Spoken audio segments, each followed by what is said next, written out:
Hola, ¿cómo están? Bienvenidos a un capítulo más de Escena del Crimen. Hoy nuestro caso se llama Ecos de un grito, porque de esos ecos que muchas veces pueden ser representados en un grito estéril por justicia, por ser defendidas, porque vamos a hablar de otra víctima más de feminicidio, quedan en la nada. Ella pidió muchas veces que la protejan y nadie la escuchó. Casi se salvó de su feminicida y no lo pudo hacer porque en 2 oportunidades la atacó. Inclusive alguien podría salvarla y no lo hizo. Este es el caso que nos va a llevar al año 2017. Acompáñenme a otro capítulo más de Escena del Crimen.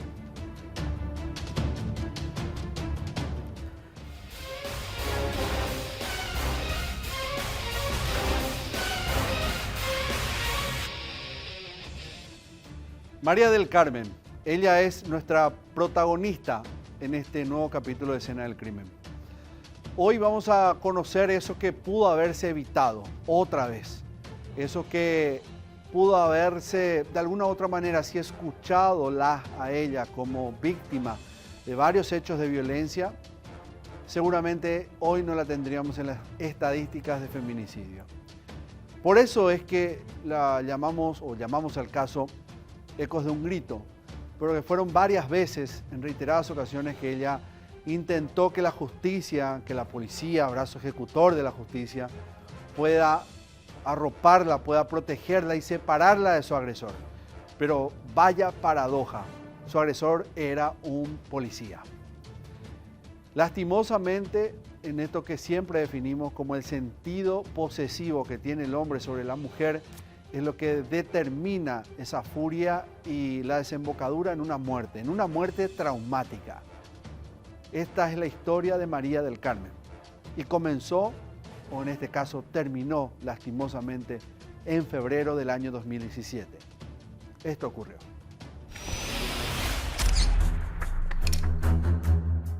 ¿Qué pasó? 6 de febrero del año 2017. La tranquila rutina de los vecinos de Santa Librada en J. Augusto Saldívar se vio alterada por una noticia que se extendió rápidamente por el vecindario. El cuerpo sin vida de una joven mujer fue encontrado en un baldío cercano. María del Carmen Mendieta González había sido asesinada brutalmente a golpes y estrangulada. Nombre: María del Carmen Mendieta González, de 24 años, de nacionalidad paraguaya. Su domicilio fijado es en J. Augusto Saldívar, de profesión empleada. Su cadáver fue hallado alrededor de las 15:30 por 2 recicladores que buscaban envases en el área. Un descubrimiento que rápidamente puso en alerta a las autoridades. Los gritos desesperados de los recicladores resonaron en el terreno baldío y una llamada al sistema 911 de la policía activó el protocolo de emergencia. Al llegar los agentes policiales y los investigadores del Ministerio Público se enfrentaron a una escena desgarradora. El cuerpo de la joven mostraba evidentes signos de lucha. Múltiples hematomas, arañazos y una fractura en el brazo indicaban que María del Carmen había peleado por su vida antes de sucumbir a la asfixia, probablemente provocada por una bolsa de plástico o una tela. Pero el horror no terminaba allí.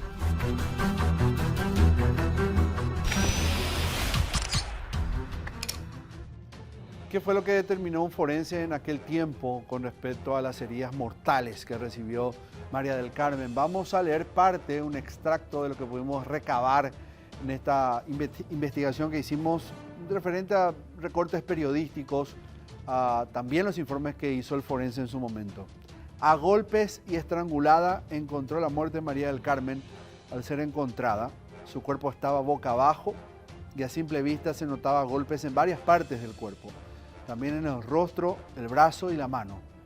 En el lugar fue inspeccionado por un médico forense, quien recomendó el traslado del cuerpo a la morgue judicial para ya el procedimiento de la autopsia, determinar la causa de muerte.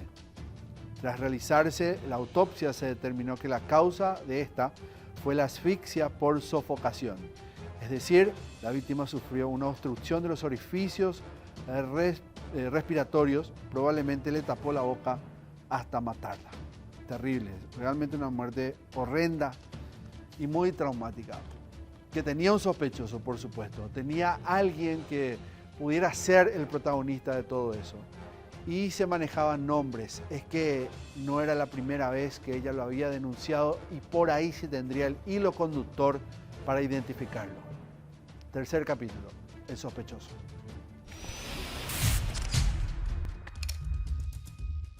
El sospechoso. Las primeras sospechas cayeron sobre una persona cercana, su expareja, el suboficial segundo de la Policía Nacional, Lorenzo Vargas Jiménez, con quien la víctima había mantenido una relación de más de una década.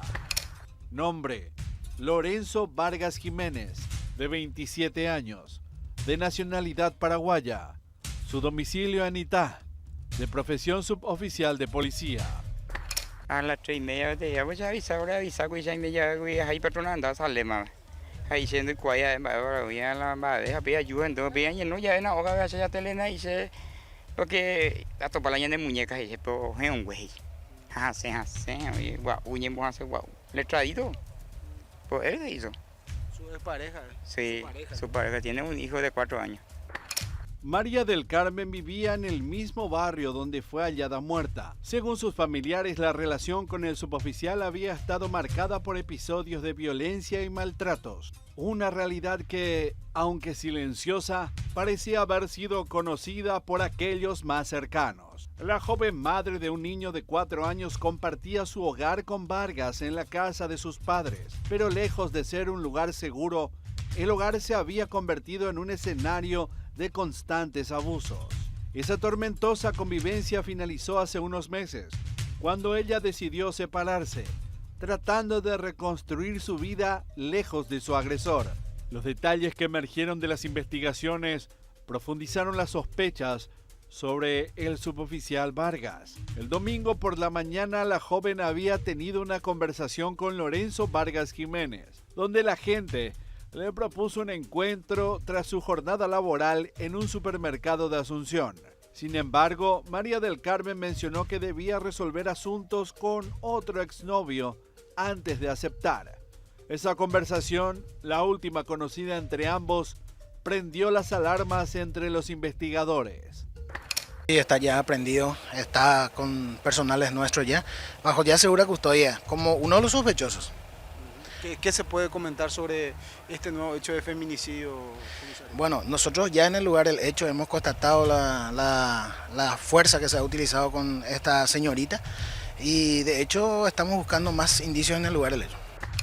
Pese a que Lorenzo Vargas fue arrestado como principal sospechoso, las pistas no excluían la posibilidad de que otra expareja de la joven también estuviera involucrada. Mientras las investigaciones avanzaban, el celular del suboficial fue incautado, aunque el teléfono móvil de la víctima ni su cartera se habían encontrado.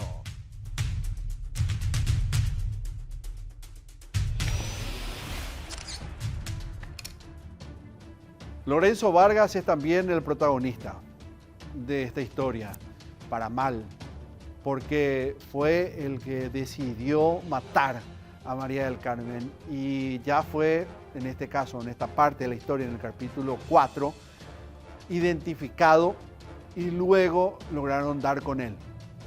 En estas primeras declaraciones que se da, él confiesa haber sido el autor del feminicidio e intenta dibujar algún tipo de coartada con respecto o motivación con respecto a lo que habría sucedido. Le decimos llamar la confesión y vamos a ver si esta va con trampa o no. Cuarto capítulo, la confesión.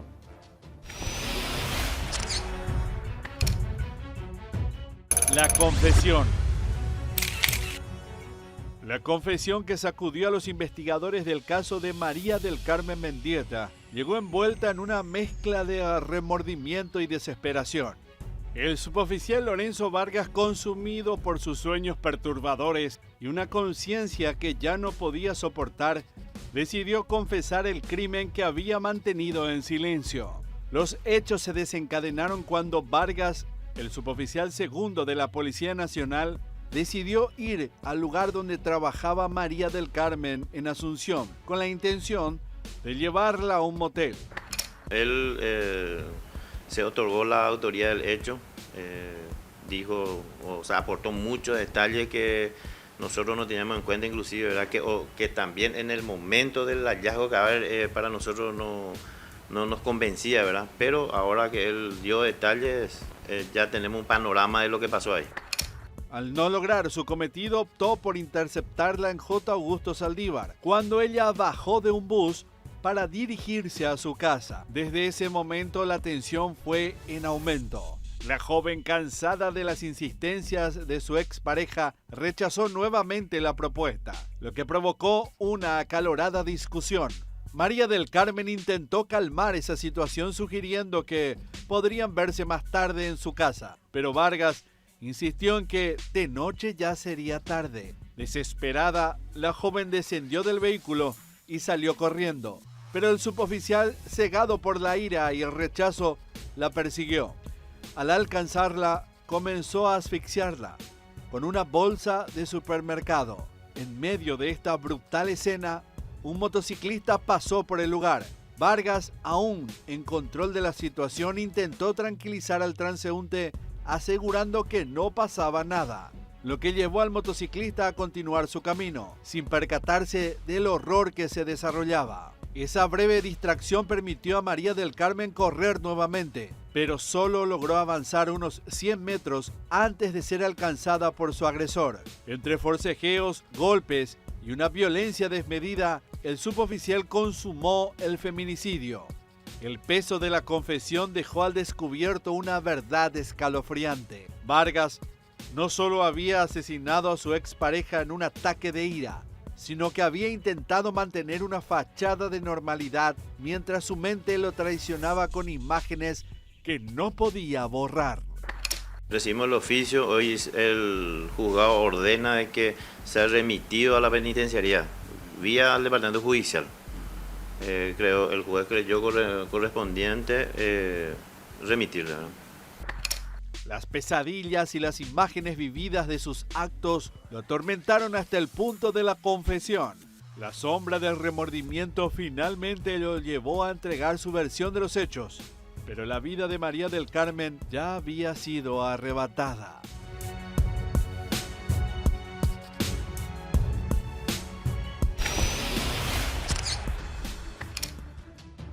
Vamos a hacer la primera pausa aquí en Escena del Crimen. Hoy, Ecos de un Grito. Este es el capítulo sobre el asesinato, el feminicidio de María del Carmen. Una mujer, como tantas, que lastimosamente vio la muerte a manos de un hombre posesivo, iracundo, que tenía odio por no poder continuar la relación como él quería con esta mujer. Ella, por como sabemos de muchos de estos casos, ya decidió ponerle un punto final en algún momento.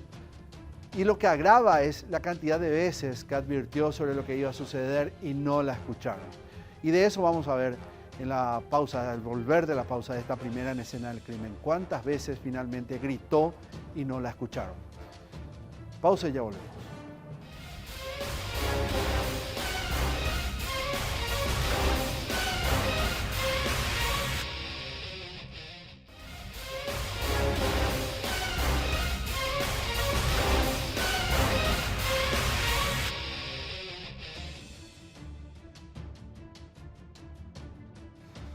Retomamos la historia de Ecos de un Grito. Es el asesinato de María del Carmen, una mujer que tuvo una relación traumática y él era policía. Un hombre que tenía efectivamente algunos problemas consigo mismo, que después vamos a ver, por supuesto, todo eso a medida que avance esta historia. Pero primeramente detenernos en un pequeño resumen de lo que había ocurrido en el capítulo anterior, en el corte. Este hombre que al parecer ya varias veces tuvo episodios de violencia, de esto muchas personas conocían, hasta que finalmente cumplió con lo que había amenazado. La mató. Y la mató de una manera terrible, la asfixió tapándole la boca. Ella se podría haber salvado. Tuvo la casualidad que un hombre cruzaba en moto cuando estaba sucediendo esta persecución entre él y ella. Pero nada hicieron. y finalmente murió. Cuando el papá va a la escena del crimen y descubre el cuerpo de su hija, lo primero que le viene en la mente es el nombre Lorenzo Vargas, este suboficial de policía que cumplía servicios en la comisaría local de J. Augusto Saldívar. De ahí comienza la investigación fuerte y las sospechas bastante fuertes sobre este agente de policía. Lo confiesa el feminicidio y después comienza, como siempre, lastimosamente a saltar todos los antecedentes del caso. Y de aquí viene ecos de un grito. ¿Cuántas veces finalmente María del Carmen lo denunció y advirtió que iba a ocurrir esto? Vamos a ver.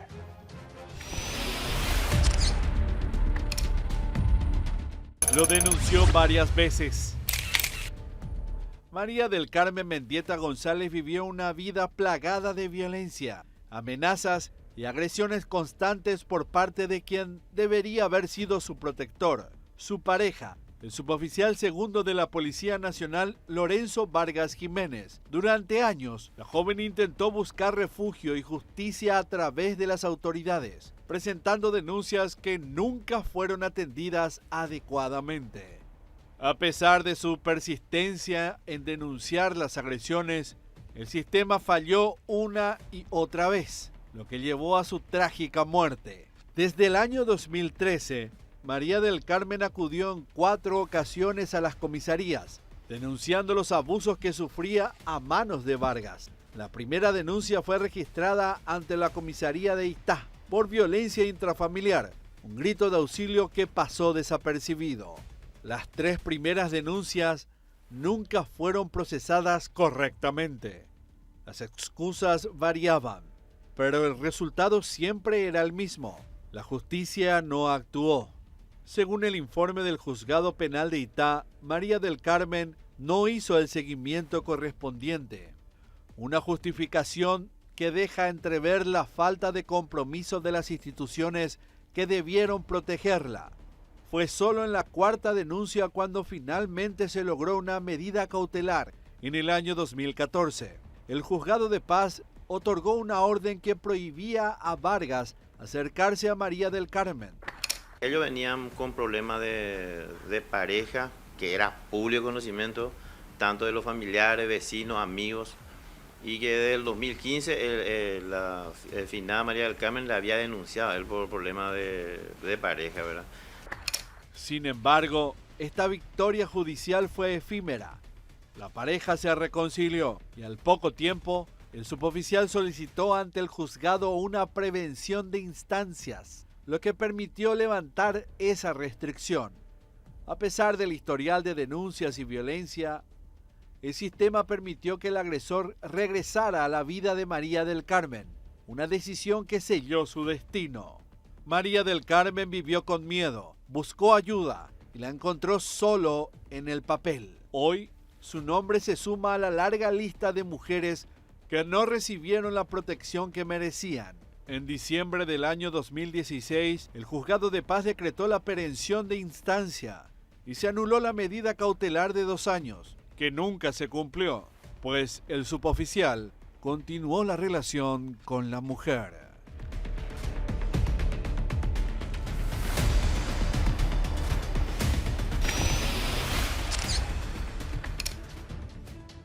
Y acá viene otro hecho puntual y que agrava más la situación. Siempre que se dan estas situaciones, pese a que en innumerables veces hacemos recomendaciones, consejos, forma de evitar el feminicidio, ocurren. Y lo que uno pide es la justicia, y si esa justicia no llega, agrava. Y esto pasa en este 6º capítulo. Él recibe el sobreseimiento provisional. ¿Qué fue lo que condujo a eso? ¿Un error en la investigación? 6º capítulo, libre.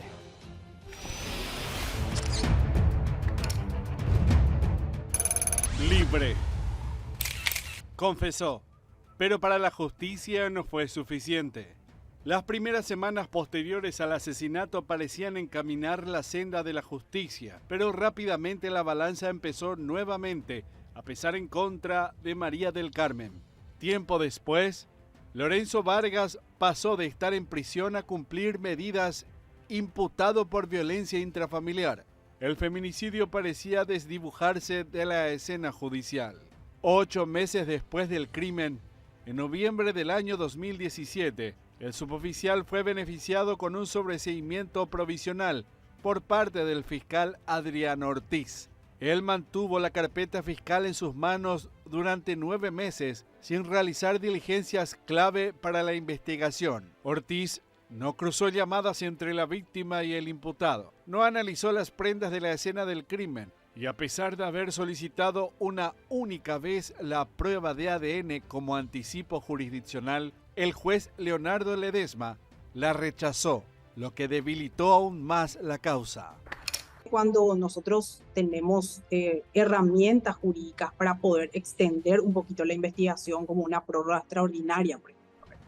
Entonces, que te da esa posibilidad de tener 6 meses más de investigación, que inclusive puedes completar como 1 año de investigación.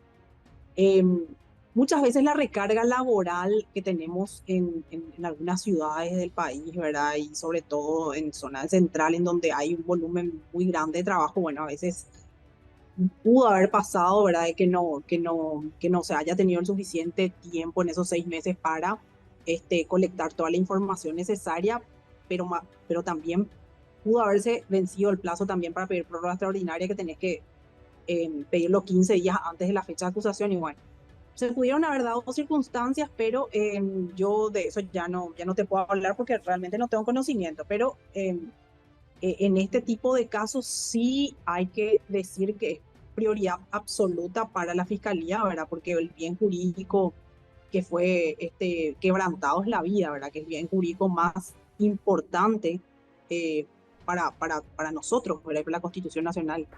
La negligencia en la investigación llevó a que la fiscal adjunta María Teresa Aguirre decidiera apartar a Ortiz del caso y sometió su actuación a una auditoría. En su lugar, fue designada la fiscal Otilia Aguilera, quien más tarde fue trasladada dejando el proceso en manos de Enrique Gómez, quien, manteniendo el ritmo lento del caso y las promesas incumplidas de justicia, en completa libertad y alejado de la causa en su contra, Lorenzo continuó su vida como si nada hubiera ocurrido, hasta el mes de abril del año 2019, cuando el fiscal Enrique Gómez pidió nuevamente su detención. Debía realizarse una extracción de sangre para una prueba de ADN. 2 meses más tarde, el 19 de junio del año 2019, fue detenido, pero unas pocas horas después, nuevamente fue liberado. La explicación oficial fue la necesidad de aguardar por los resultados de una prueba de ADN que aún quedaba pendiente. Para la familia de María del Carmen, la liberación de Vargas no era solo una afrenta a su memoria, sino también una señal de que el sistema legal no estaba dispuesto a proteger a las víctimas de la violencia de género.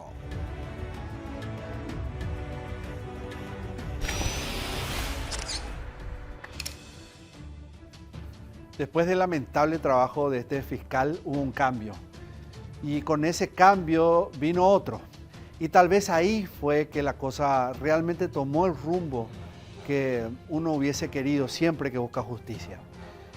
Y podríamos decir que también paradójico, porque son mujeres las que toman la cabeza de esta investigación y probablemente por eso es que esto no debiera ser así, una cuestión de género, pero supongo que hacer la empatía o entender realmente cómo viene el caso, porque esto pasa por tener ese buen tino como ejecutor de la justicia, y me refiero a los fiscales.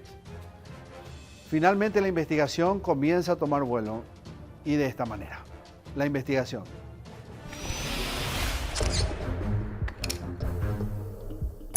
La investigación. El 19 de julio del año 2019, casi 2 años y medio después, el Ministerio Público designó un equipo de investigación coordinado por la agente fiscal Claudia Aguilera, integrado por los agentes fiscales Rosalba Enciso, Otilia Aguilera y Enrique Gómez. Fuimos designados como un equipo de trabajo para trabajar específicamente sobre esta causa. Anteriormente había llevado un fiscal de la ciudad de J. Augusto Saldívar esta causa y él había solicitado un sobreseimiento provisional porque tenía algunas diligencias pendientes aún y luego de ello se designó este equipo de trabajo y bueno, nosotros nos pusimos en campaña, ¿verdad? Para luego acusarla a este señor Lorenzo Vargas. El ADN. Suspensión tras suspensión de extracciones de sangre para la prueba. Debido a la negativa del procesado, finalmente fue realizada a pedido de la fiscal Rosalba Enciso. La fiscal remitió un informe al juzgado competente sobre el supuesto desacato a una orden judicial cometido por aquel uniformado. Era para determinar, bueno, en realidad también si la sangre que encontrada en algunos lugares pertenecía a María del Carmen, también había sangre en las prendas de María del Carmen, se tenía que determinar si efectivamente le correspondían a ella o a otra persona. Y no recuerdo muy bien qué otras diligencias estaban faltando, pero sí eran varias y que eso se pudo hacer. Creo que también eran los oficios que habían sido remitidos al juzgado de paz de J. Augusto Saldívar y bueno, y toda esa información se fue colectando posteriormente, ¿verdad? O sea, en ese curso del sobreseimiento provisional. Testigo. La prueba era uno de los elementos clave que precisaban los investigadores para ubicar al criminal en la escena del crimen. Una situación que confirmaba además a través de un testigo que vio a María del Carmen con Lorenzo en la zona del kilómetro 28 de la Ruta 1, donde fue encontrada sin vida. También recuerdo que había una vecina que había mencionado que la había visto a ella pasar en el horario en que más o menos ella llegó de su trabajo y bajó del colectivo y la vio en el auto del señor Vargas y en ese momento dijo la vecina que ella ella estaba como recostada por el vidrio, por la ventanilla del vehículo y no la había saludado y eso a ella le llamó mucho la atención porque María del Carmen siempre que pasaba frente a esta señora la saludaba, ¿verdad? Creo que era una señora que tenía, no recuerdo muy bien si era un kiosco o era quinielera, no recuerdo muy bien esa parte, pero sí recuerdo que ella había mencionado que María del Carmen no la había saludado, que tenía recostada como la cabeza por la ventanilla y el pelo como revuelto, digo, y así todo para adelante, digo, entonces que eso a ella le llamó muchísimo la atención. Sí creemos que efectivamente él la mató ya dentro del vehículo. Y cuando ella pasó por la casa de la señora, ella ya estaba o inconsciente o había perdido ya la vida en ese momento. Y también cuando fue arrastrada, ¿verdad? Lógicamente quedaron lesiones en su cuerpo. Y también ella no tenía el zapato y otras cuestiones así, estaba con las marcas del estrangulamiento también aquí en el cuello y bueno, cuestiones así que ayudaron a determinar la causa de muerte. La arrastró del vehículo y la tiró en un lugar baldío que quedaba más o menos a 2 cuadras más o menos de la ruta. Y bueno, y ahí fue encontrada ella posteriormente por algunas personas. La siguió. La policía, al tener conocimiento de la conversación que tuvieron Lorenzo y María del Carmen, descubrió que el policía siguió un plan bien estructurado. Los compañeros de trabajo de la mujer afirmaron haberlo visto en los alrededores del lugar donde ella trabajaba y se retiró en el mismo momento en que ella tomó el bus para ir a casa. También prestaron declaración compañeros de trabajo de ella que sabían de los antecedentes. Condujo su vehículo, persiguió al autobús hasta la ciudad de J. Augusto Saldívar, el sitio en el que aquella mujer descendió. Ahí se acercó a ella invitándola a que abordara su vehículo para hablar, pero ella se negó, hasta que en un momento dado se inició una discusión y un forcejeo entre ambos. En esta causa se tuvo como que armar, digamos, como un rompecabezas, por decirlo así, porque eran elementos aislados que tuvimos que construir, por decirlo así, ¿verdad? Entonces, nosotros específicamente teníamos los circuitos cerrados del lugar en donde trabajaba la víctima. Teníamos también extractos de llamadas y mensajes entre la víctima y el victimario, por decirlo así, ¿verdad? El autor, el señor Lorenzo.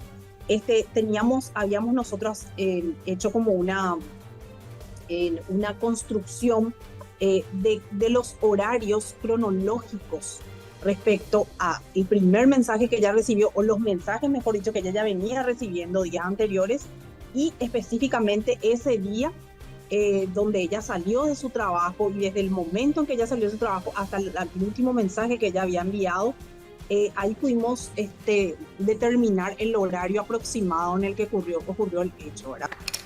Los detalles de los extractos de llamada, los horarios, el horario en que ella bajó del colectivo aproximadamente, porque ella se había subido a un colectivo con una compañera de trabajo, y la compañera de trabajo se había bajado en unas paradas anteriores, y entonces también ahí pudimos más o menos hacer una cronología de los horarios.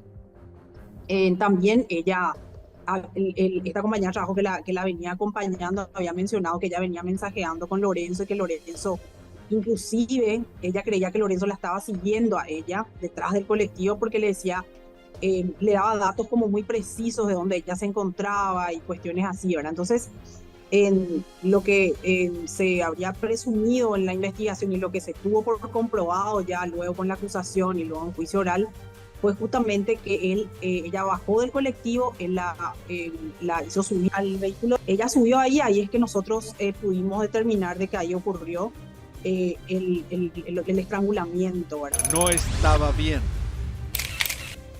Los policías también manejaban la información de que Lorenzo presentaba problemas de control de sus emociones, tanto que trató de suicidarse en 2 ocasiones. La primera fue mediante la ingestión de soda cáustica, y la segunda cuando se disparó. También él una vez, creo que fue en el diciembre de 2016, se quiso autoeliminar, se dio un disparo en el pecho y no falleció. Siempre agresivo. En hechos similares, el suboficial fue imputado por 2 hechos de violencia familiar, en donde resultaron víctimas su novia por entonces y su expareja. Lorenzo ya la había agredido físicamente en otra oportunidad. Importante también, una cuestión que estoy recordando ahora, que en el juicio justamente se había convocado también a una de las personas que fue pareja de Lorenzo anteriormente, que también le denunció por violencia familiar. Es decir, era una costumbre él. Inclusive fue pareja, otra persona que fue pareja posterior también, inclusive a la muerte de María del Carmen, que también nosotros tomamos conocimiento que fue agredida por él, ¿verdad? Es decir, era una costumbre suya agredir a las mujeres que eran su pareja. Entonces todo eso se pudo corroborar también en el juicio. Como un sobreseimiento provisional, entonces hubo un año como que se paralizó la causa, ¿verdad? Y él tuvo otra relación sentimental con otra mujer. En alguno de los documentos que habíamos obtenido, no recuerdo muy bien si fue en la fiscalía o fueron documentos que lo había realizado en el tiempo que se lo investigó por violencia familiar. Sí recuerdo que habían dicho que era una persona agresiva, impulsiva.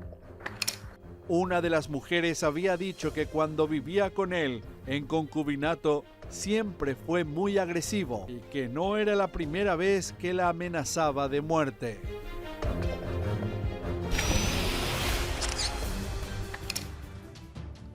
Con las fiscales a la cabeza de esta investigación, la cuestión avanzó, por fin, para María del Carmen, para la memoria de María del Carmen, y podría decirse que para este suboficial la cosa se iba a complicar de nuevo, como debiera ser, sin el sentido de agravio, más bien en el buen cumplimiento de la justicia por un terrible caso de feminicidio. Finalmente, ¿cuál sería la condena? ¿A cuánto decidirían los jueces elevar la pena por haberle quitado la vida a esta mujer? Vamos a saberlo a la vuelta de esta segunda y última pausa en Escena del Crimen.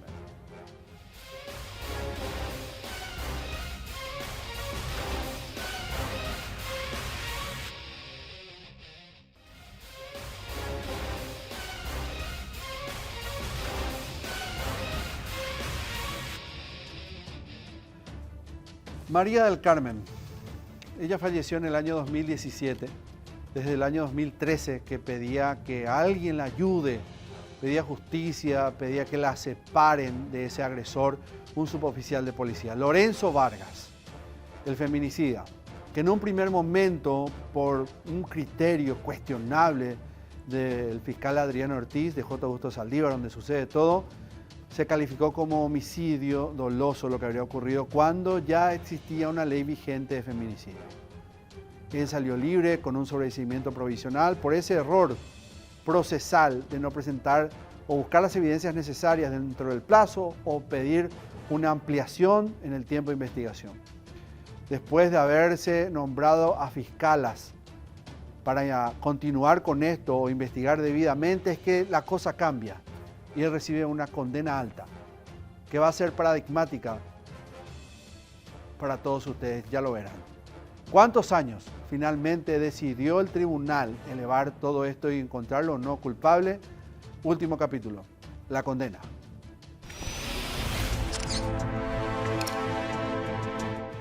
La condena. Inicialmente él había sido imputado por homicidio doloso, y lo que nosotros hicimos posteriormente es llamarlo nuevamente a indagatoria ya habiendo colectado otros elementos y le indagamos, o sea, le llamamos una audiencia indagatoria por feminicidio, o sea, calificamos mejor, digamos, esta causa. Después de 3 años y 8 meses de sufrimiento e incertidumbre, finalmente la justicia actuó en favor de María del Carmen Mendieta González. Este caso, que conmocionó a J. Augusto Saldívar y al país entero en el año 2017, llegó a su culminación con la sentencia a 30 años de prisión para el autor confeso del crimen. Él en todo momento, tanto en la investigación como en la indagatoria y como en el juicio, él negó el hecho, ¿verdad? Él en ningún momento se atribuyó, y eso también, digamos, que le vino un poquito en contra, en el sentido de que se tuvo como una circunstancia negativa al momento de la evaluación de la condena que le iban a dar, o la pena, mejor dicho, que le iban a dar. En ningún momento él manifestó arrepentimiento. Él no mencionó sobre alguna circunstancia que él haya tenido para realizar ese hecho, alguna circunstancia atenuante, por decirlo así. Él no manifestó absolutamente nada, él simplemente se abstuvo y no dijo nada. El Tribunal de Sentencia, integrado por los magistrados Dina Marchuk como presidenta, Leticia de Gasperi y Julio Granada como miembros titulares, dictó la condena después de un juicio oral y público. La fiscalía, representada por la fiscal Claudia Aguilera, fue clave en ese proceso, presentando pruebas contundentes que demostraron la culpabilidad de Vargas en el feminicidio de su exconcubina. Este juicio oral y público se hizo desde las 8 de la mañana hasta las 6 de la tarde, sin parar. Prácticamente tuvimos 15 minutos para almorzar, recuerdo, ¿verdad? Porque los jueces estaban con mucha recarga también de otros juicios, entonces ellos no querían perder el hilo de este juicio y querían tener todas las pruebas en el día, ¿verdad? Producidas. Entonces, sí recuerdo que Lorenzo no estuvo, él estuvo participando por como audiencias telemáticas, ¿verdad? O sea, él no estuvo presente en el sentido físicamente, ¿verdad? Pero sí, porque la ley lógicamente lo autorizaba en tiempos de pandemia. Este juicio se hizo en el 2020 y sí, él estaba participando durante todo el juicio, desde las 8 de la mañana a las 6 de la tarde hasta que se dictó condena. Él estuvo participando en forma telemática desde la penitenciaría. El equipo fiscal, compuesto también por los fiscales Otilia Aguilera, Rosalba Enciso y Enrique Gómez, trabajó incansablemente para investigar el caso y garantizar que el autor del crimen recibiera la pena que correspondía. Fue una causa en la que sufrió mucho, como habías mencionado, la familia.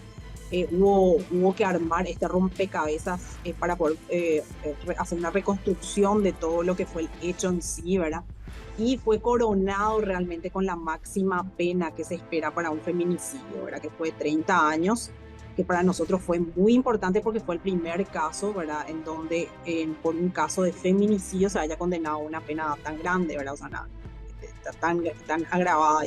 Entonces, sí, estuvimos conformes, ¿verdad? El trabajo que hicimos en el transcurso de ese año, desde que a nosotros nos habían designado como equipo de trabajo, se trabajó muchísimo, se cambió la calificación como correspondía, que era lo que desde el primer momento habíamos mencionado, que eso no era un homicidio simple, ni tampoco agravado, sino que efectivamente se trataba de un feminicidio porque reunía las características del feminicidio. Había pasado la víctima por un ciclo de violencia, habían antecedentes de violencia familiar y bueno, y era su expareja. Entonces se dan todos los elementos objetivos del tipo de feminicidio.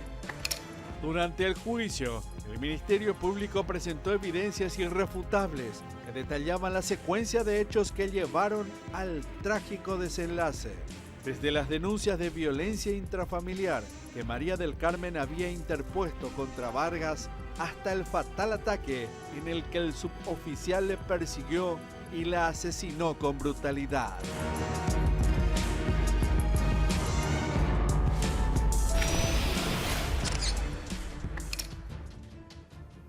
Y sí le dieron la condenada alta, la máxima pena a Lorenzo Vargas.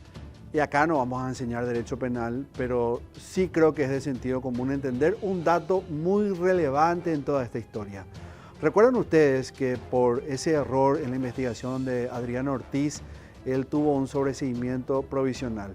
Y hubo un espacio de 1 año hasta que se retomó todo esto, ya se cambió la carátula. En ese espacio de 1 año, Lorenzo volvió a agredir a una mujer y era ya con otra pareja, con otra mujer. Después de matar a María del Carmen, volvió a agredir a una mujer. Volvió a repetir esa acción. Él tenía evidentemente una sociopatía y eso no fue reparado por este tribunal. ¿Y los años de seguridad? Final del capítulo Ecos de un grito. Nos reencontraremos la próxima semana en otro capítulo más de Escena del Crimen, no antes o no sin antes recordarles que todos los capítulos siempre están en el canal de YouTube en Unicanal. Nos vemos la próxima. Adiós.